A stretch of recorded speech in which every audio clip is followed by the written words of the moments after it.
fresh start for 2025. Ito ang mantra ni star of the new gen Jillian Ward ngayong bagong taon.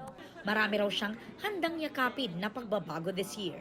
Sinimulan na raw niya yan sa kanyang emosyonal na revelations sa kanyang interview sa GMA Integrated News.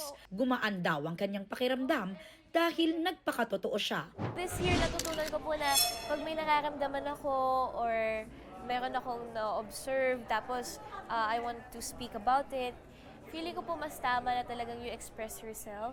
Ine-explore rin daw ni Jill ang mga kaya niya pang gawin bilang aktres. Kaya sa kanyang pagbabalik primetime at kauna-unahan niyang GMA Public Affairs series, dual role ang gagampanan ni Jill bilang ang Ilonggang si Tata at ang glamorosang aktres na si Venice. Meron po akong character dito na suplada. Yung isa ko namang character, Ilonggang-Ilongga po siya. So, nagsasalita siya ng Hiligay noon. Nagluluto siya. Hindi po ako magaling magluto so far. Tapos, may mga rom-com din po na eksena.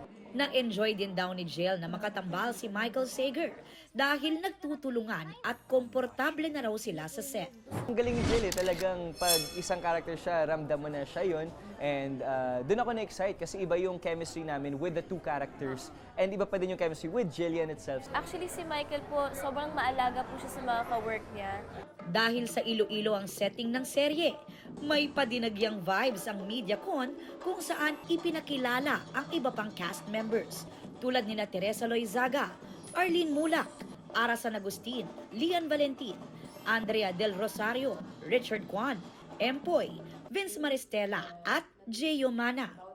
Sa Lunes na magsisimula ang My Ilonggo Girl sa GMA Prime pagkatapos ng Widow's War.